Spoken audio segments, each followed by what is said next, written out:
You are welcome to Nana's Tarot and Oracles. I am the Nana, and Nana loves you. You have a home here for comfort and contemplation, hope and inspiration, rest, renewal, and relaxation. Your readings here may empower you to use your intuition to help you towards a better life. All readings are dedicated to truth and light, but cannot take the place of professional services of any kind. Readings are general for the collective, and if they do not sound right for you, they may not be for you today. Come another day and try again. If you like what you're hearing, please select the like button below and subscribe. It's free with all notifications. Share with your friends or family. If you have a question or a comment, I will try to answer it below. You are important to Nana, and Nana is always thankful for your attention. Today is Tuesday, April the 7th, and we are in the middle of a big week. I found some items today on Facebook page I like to follow called Healing Energy Tools. And this one about Tuesday. Tuesday is your day to realign with your purpose. Take a deep breath and remember why you started. Use this moment to push forward. Every action you take today, no matter how small, is a step towards your greater vision. Believe in your journey, trust in your process, and know that you're exactly where you need to be.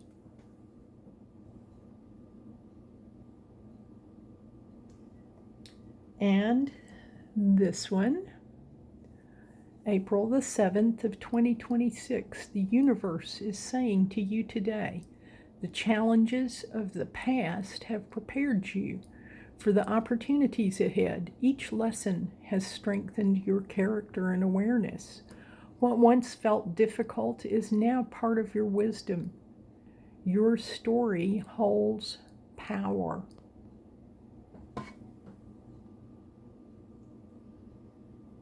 And this one came off of YouTube, where I follow wildlotustarot.com.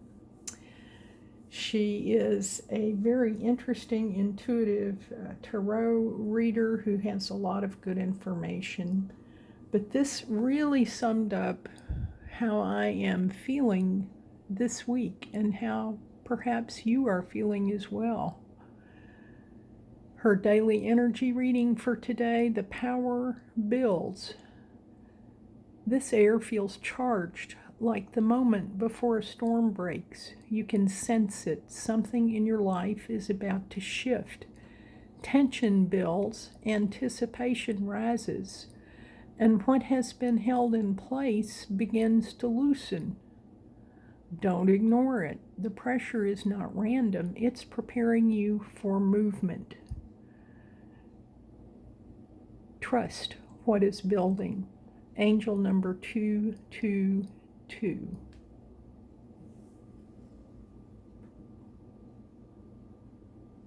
Now, we have been talking about the astrology this week, and just to briefly review, today and tomorrow, you need to pay some attention to what you're thinking about, because you may get a spark, a hint of what is coming the rest of the week. Today we still have Mars in Pisces, which is kind of foggy, and you must rely on your intuition. And we have Uranus in Sagittarius. But tomorrow, Mars and Uranus enter into a sextile, and they are in what is called the anaretic degree, the last degree, the degree of fate, the degree of mastery.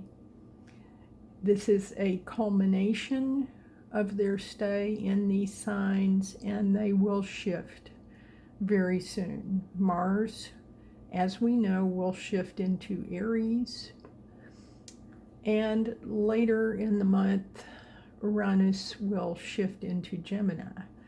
This is a culmination, and it is an opportunity / crisis. You know, they say the Chinese character for crisis is the same as the character for opportunity, mostly regarding our material world and circumstance. And Molly McCord, in her graphic that we've been looking at, talks about tomorrow as a day of karmic release.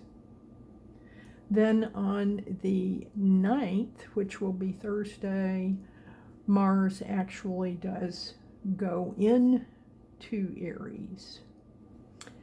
And this is the ignition. This is the fire. And you will feel increased energy, increased confidence, and possibly increased impulsivity. Also, the shadow of Mercury retrograde ends on Thursday, and we have the Aries stellium and the Saturn-Neptune conjunction in the Yang fire horse year, and we will be testing our dreams against our actions. Thursday is a day you will want to be careful. And then on Friday, we will have a last quarter moon in Capricorn. The moon is waning. The ruler of Capricorn is Saturn. And this is going to be a much needed grounding influence of maturity and sustainability for our dreams and our actions. Pay close attention. We will also have some other aspects coming up, the 11th and the 12th. Aquarius moon conjunct Pluto will shift the energy from the personal to the collective. And then on April 13th, we will have Venus in Taurus and Jupiter in Cancer aligning. And this should bring luck, prosperity, and healing. When I was looking at this date for 13, it occurred to me that the 13 reduces to 4. This is 4-4, like the reading I did on the 4-4 portal when we had 4 major arcana. I thought that was an interesting numerological coincidence. So let's have some cards today for the opening of this extremely critical period, and we'll start with our Inner Temple Oracle. All cards were extensively pre-shuffled before the reading. Let's see what we get today. The other day we got masks. I've been thinking about that ever since, and I really have wondered what it was referring to. And today we have a polarity card, and what we have in the upright position is the Mystic. The reverse of that is the Machine. So let us see what the Mystic versus the Machine is about. That sort of sounds to me like, while we're still here, when I was talking about Mars still being in foggy Pisces. Pisces is also very mystical.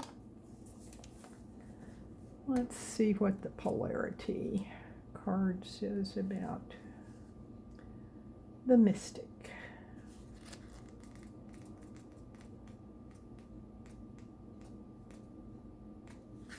Here is the text if you prefer to read it for yourself.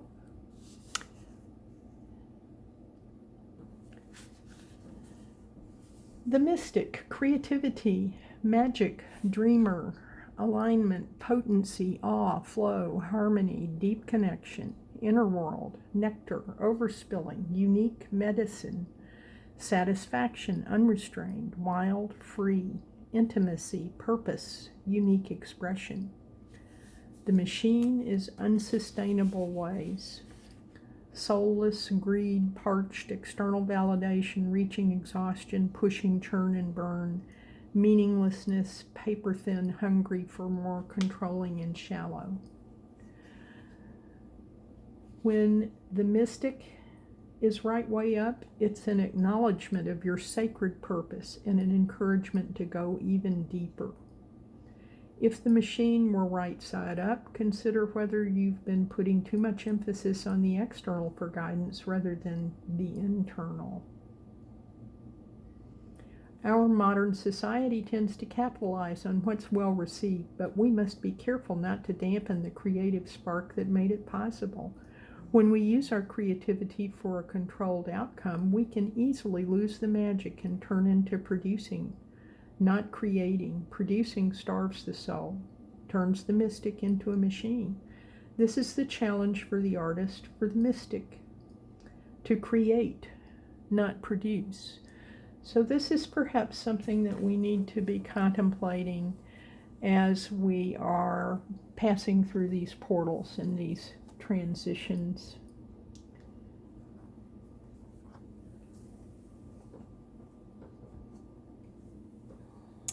So,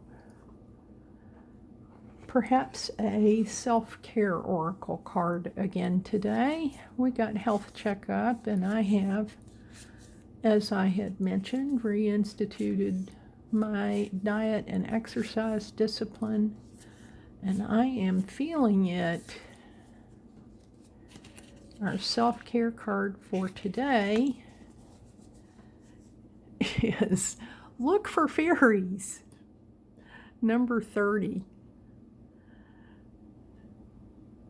That is one way to take care of yourself, to indulge perhaps your mystic aspects. Consider the Fae.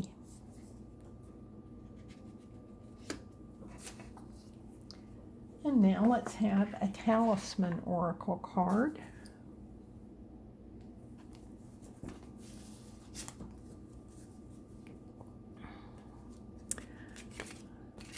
We have been getting such good talisman oracle cards.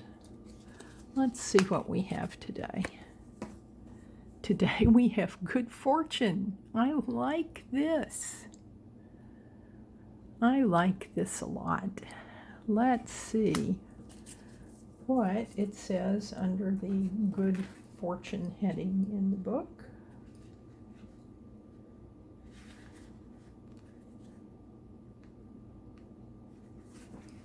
Here it is, and here is the sacred geometry that is embedded in the card.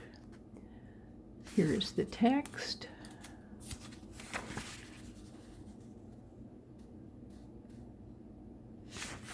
Good fortune in a reading. In ancient Egypt, the scarab beetle was a symbol of good fortune, rebirth, and protection from jealousy. This card indicates prosperity and long-term success. It could also mean a miracle or a blessing. This, however, is not a passive fortune. Now is the time to formulate new ideas about the path you want to follow. That's what you need to be thinking about today to see if you can get a little spark of inspiration that may continue to develop tomorrow and burst into flame on Thursday. And what you're interested in, and take action, because luck is on your side. This card can ease the hard work that needs to be done to get to the finish line, but it's up to you to see yourself through. You will resurrect your power when you encounter obstacles on your way, but you need to stay focused on your goals. Don't forget to celebrate your success. The talisman power, the good fortune card, can be used in numerous ways, all tied in with long-lasting good fortune. Use this card when you want to find your calling or when you want to increase the long-term beneficial effect in a relationship, business venture, or situation. Envision the scarab beetle digging around and gathering up good luck. Your affirmation is, I attract good fortune. Oh, I like that very much. And now, let's have a significator card from the Rider-Waite-Smith deck.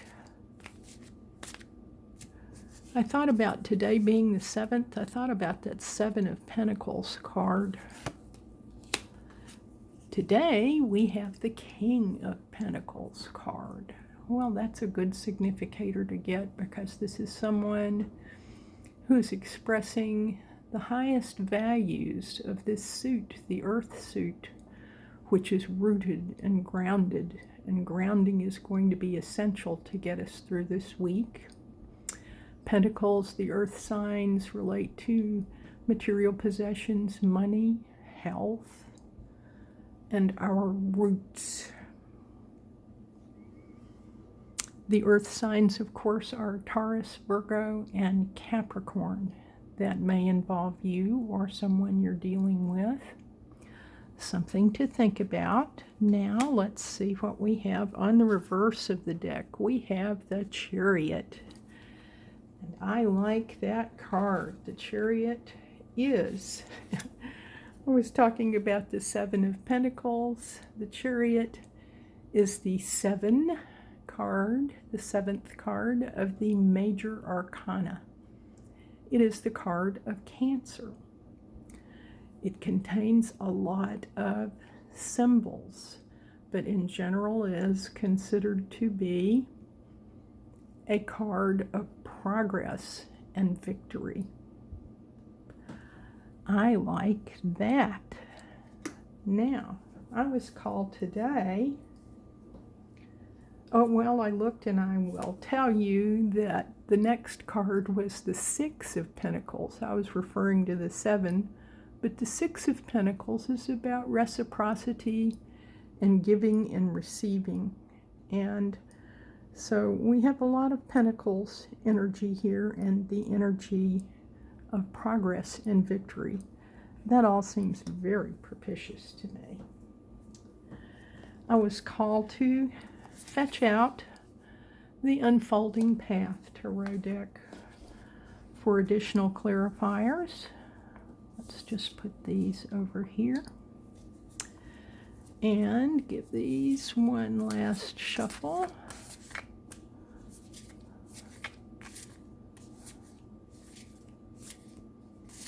Okay, our first clarifier is the 6 of Cups. The 6 of Cups, which presented in the reverse position. The 6 of Cups is considered to be a card of nostalgia. Cups, of course, are the water signs, and the water signs are Cancer, Scorpio, and Pisces. Water is about feelings, it's about emotions, it's about abundance. And presenting in the reversed position suggests to me that right now may be a time that we may be experiencing things that we might be nostalgic about at a later time. Or perhaps it is time to leave past times behind and move forward into the future. The reverse of the deck is the Ace of Pentacles. Well, that is an excellent indicator. Let's take this one off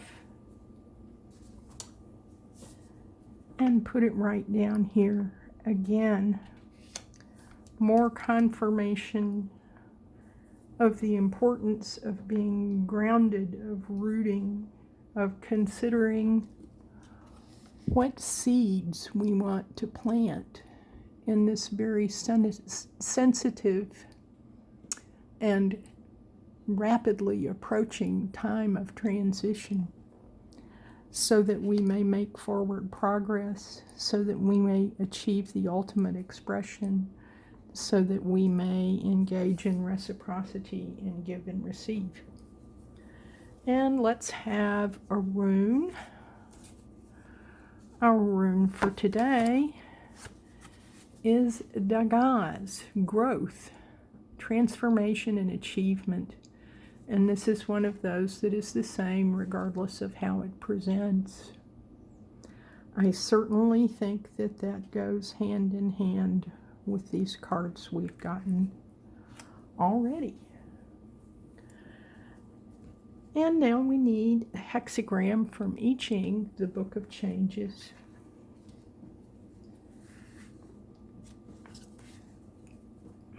We had enthusiasm at our last reading. Let's see what it says about all of these big transits that are occurring this week. Our hexagram for today is the same one we got in the reading before last, and this is the Observer. Let's see what the excellent Benibel Wynn says about the Observer.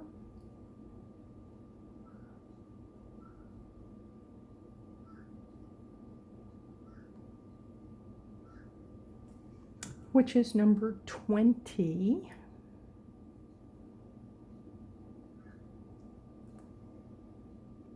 Observation. Here is the oracle. Before you proceed, give the matter a thorough reassessment. And we got this on the same day that we got the Seven of Pentacles, which is a card of assessment, which is the card I was thinking about as a 7 card. And we got the 7 card for the Chariot. So we're getting a lot of synchronicity with our numerology here. And 7 cards are interesting for a number of reasons. 7 is a number of mysticism. It is a number of inquiry. It is the number of assessment for the 7 of Pentacles. It is a number of strategy for the 7 of Swords. It's a number of standing your ground with the 7 of Wands. And it is a number of choices with the 7 of Cups. Just thought I'd throw that in there. Before you proceed, give the matter a thorough reassessment. A more complete observation of the situation is called for. Do you know your own merits and your own faults? Are you sure that you're entirely in the right? Honor the gods and ancestors to receive further insight. Sometimes it is not the judgment that needs observation, but the judge. To contemplate the matter, go alone, where you can observe the wind moving the earth. Nature will give you the counsel that you seek. Our nature here is behaving strangely. We had 87 degrees the other day, and tonight we have a freeze warning. Just to put a plug in there for the unpredictability of nature. My goodness, we have some interesting messages and synchronicity today. Thank you for tuning in to Nana's Tarot and Oracles today. You make Nana's day.